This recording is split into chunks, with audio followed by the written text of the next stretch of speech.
Good afternoon. The government has just announced the details of its coronavirus stimulus package. I'm Heather Duplessis-Allen. Thank you so much for joining us here at nzherald.co.nz. Now, in a minute, we're going to hear from Prime Minister Jacinda Ardern and Finance Minister Grant Robertson. But first, I'm joined right now by Business Editor at Large, Liam Dan, to quickly go over the package. And Liam, tell us some of what are the key points. Yeah, well, it's big. $12.1 billion package. That's 4% of GDP, which is bigger than any example we can find elsewhere in the world right now.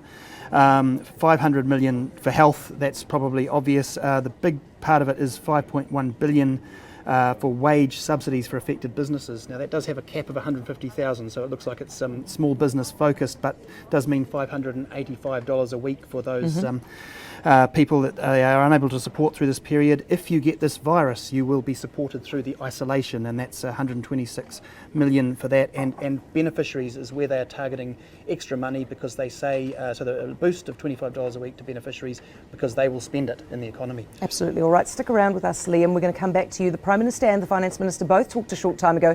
Here's what they had to say. This is a $12.1 billion package. It's focused on cash flow and confidence. To give you an idea of the scale of this package, it represents 4% of GDP. On its own, it is larger than all of the new operating spending for all three budgets of this term put together. There is a health package with a $500 million boost to the public health response. A business and worker support package totalling $8.7 billion, including a wage subsidy scheme, alongside a new COVID-19 leave payment scheme, worker redeployment schemes and significant tax relief. And phase one of our recovery package, totalling $2.8 billion, including a permanent $25 increase to main benefits, doubling of the 2020 winter energy payment and removal of the hours test from the in-work tax credit. All of this and a package of this scale is necessary because we are facing severe economic consequences from COVID-19. To underscore the challenge in front of us, I want to begin with some updated economic forecasts from the Treasury. I need to stress that these are preliminary. They will change before we get to Budget 2020. But the impact of the virus around the globe is increasing significantly and the pace of events is moving rapidly. Major economies are suffering major setbacks, and New Zealand, as part of the global economy, will be impacted by that, let alone what we will see in New Zealand. The Treasury forecasts real GDP to bottom out at 1% in the March 2021 year. I want to stress that would have been 3% without this package.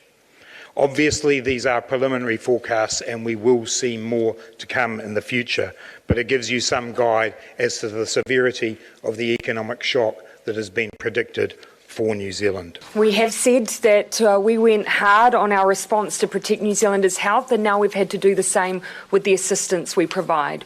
We are a trading nation with a huge amount of our income being derived from tourism. So this response acknowledges that right now people are hurting, jobs are being affected, and we're doing what we can to cushion that blow. How harder could we go? Well, this is, we've been very clear, an initial response, but a very, very significant one. Our view is that we needed to do as much as we can in this first phase to keep people in work, connected to their jobs and their employer. We are also reshaping the budget. We know we'll need to look at a recovery phase, and it means in many ways we are starting again. All right, there's a lot to digest there. We will hear more from Grant Robertson very shortly, but right now we're back with Liam. Liam, we were told this was going to be big. This is really big, isn't it? Yeah, we're left in no doubt that this is an historic event and that we are really in unprecedented times. I mean, you have to go back to 1936 or World War II to deal with this kind of change in government budget, basically, which is effectively what this is. I mean, they have talked about it being the start too. I mean, look, there are things there that will mean that some people are saying, well, it doesn't quite help me. There are some bigger businesses that will think that the cap is still not going to help them necessarily. They haven't gone into sector-specific stuff yet, because of the difficulty in a short period of time deciding what's hospitality, what's tourism, and that's I mean, fair let's enough. talk about that cap. So that cap on the wage subsidies is 150,000. Worth pointing out, much more generous than the Australian That's right. example, It is which is bigger than 25,000. across the Tasman. But it is going to exclude large and complex businesses, isn't it? Where do they go? To the bank in the meantime? One thing, yes, they will be relying on banks, and I think as a nation, we and as a world, we'll be relying on our banks to see us through this a bit. But there was actually also there are some what I would call quite complex, because I'm not a genius at this stuff, business tax changes around depreciation, and that will free up cash flow and will allow businesses to change the way they look at their property valuations and other assets. So that should be some money back in business pockets.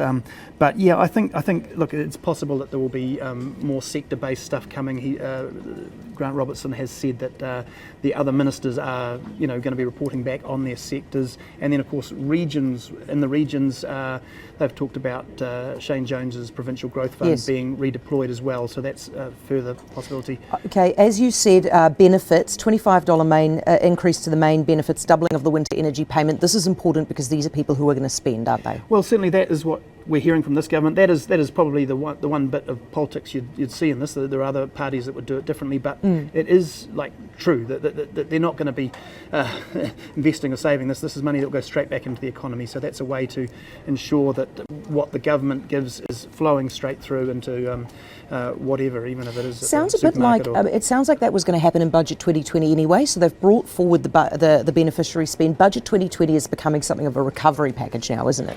Yeah, that's right. I mean, it's an evolving situation. So I think we've said it before, but this is the start, and I think the finance minister said that several times throughout the speech that.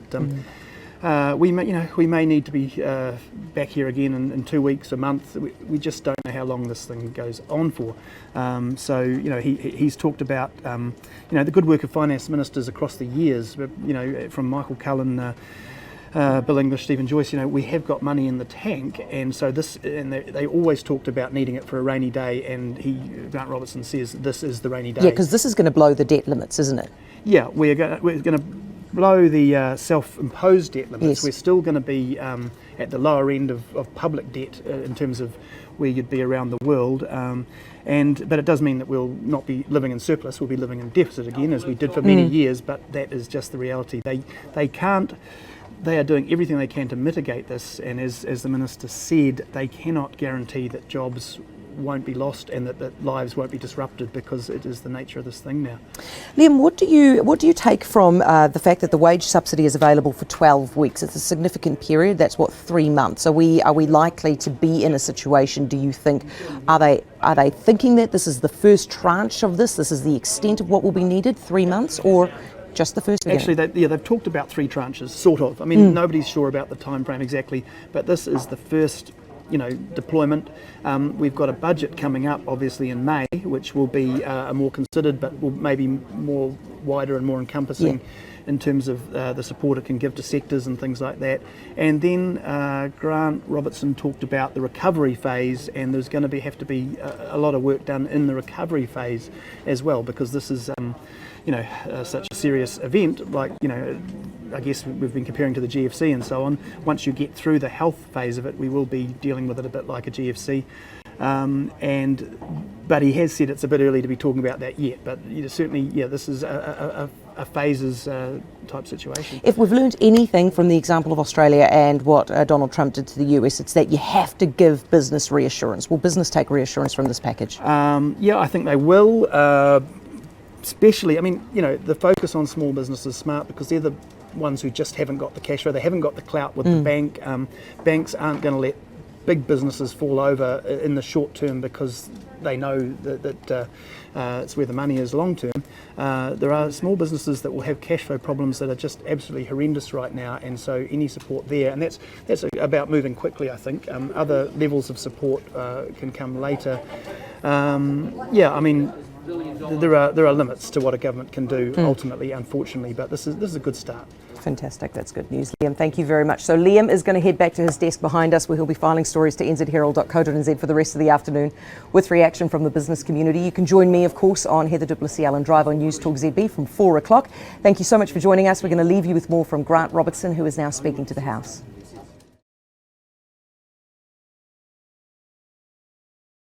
the rainy day that has now arrived. There is no costless decision in this situation. The economic impacts of the spread of COVID-19 were clear before our decision to extend border restrictions.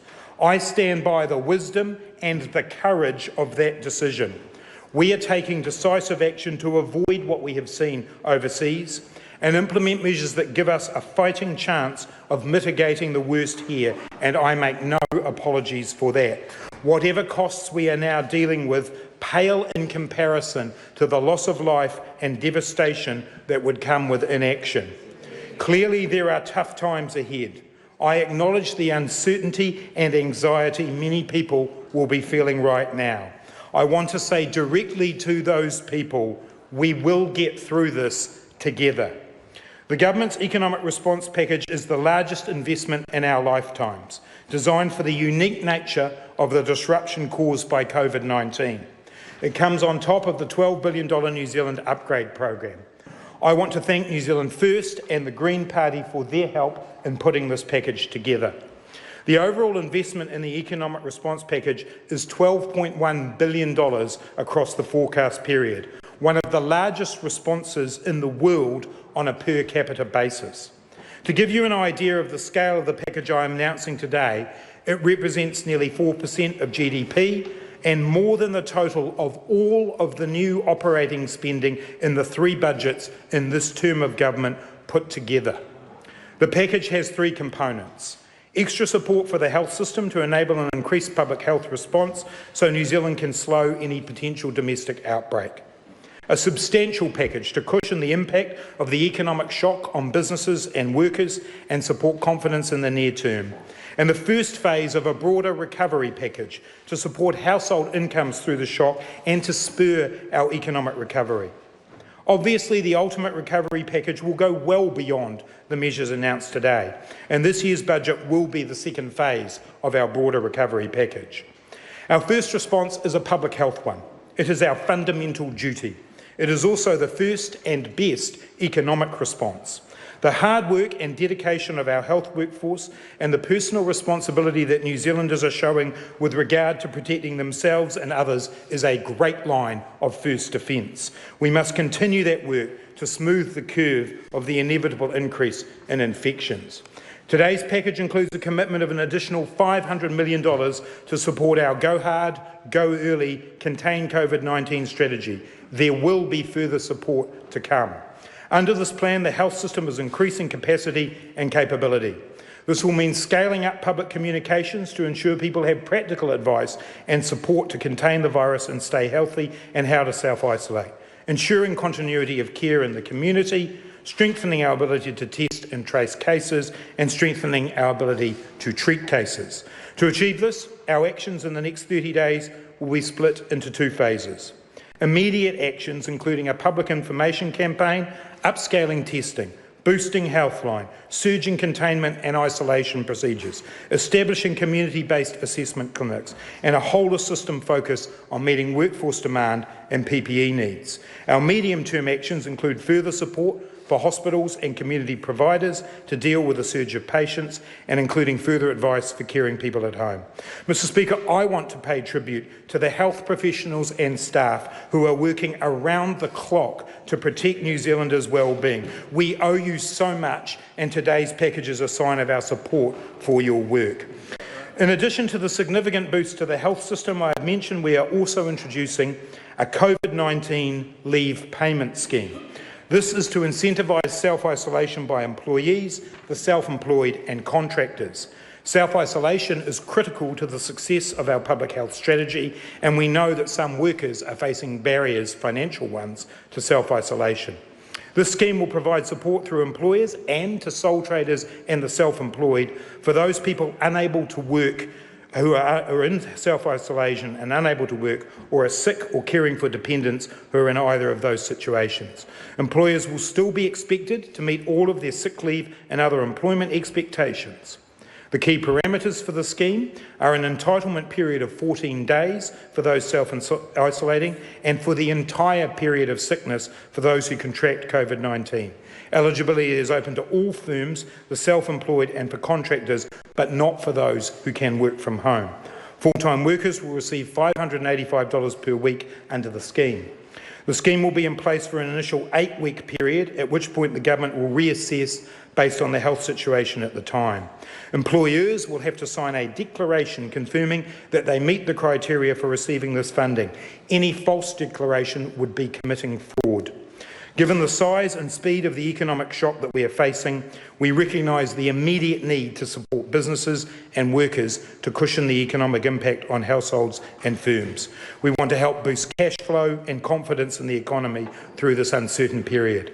It is why we are establishing a wage subsidy scheme. The scheme will help people stay attached to their workplace so that both workers and businesses are in a better position to adjust to the difficult prevailing conditions. The scheme will be available to all businesses in all sectors nationwide and include the self-employed and sole traders.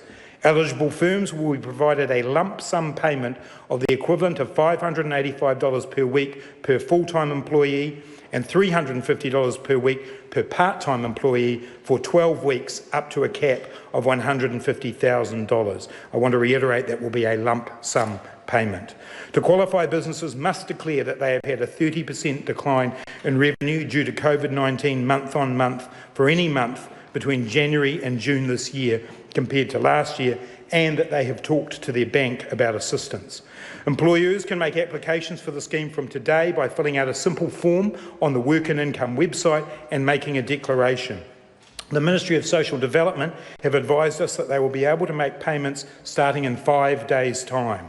At this point, I want to acknowledge the extraordinary work by the Ministry of Social Development and other public servants in pulling this package together under incredible time constraints. I ask everyone for patience in dealing with public servants at this time. Depending on the uptake, this package could inject up to $5.1 billion into the economy over the next 2 months.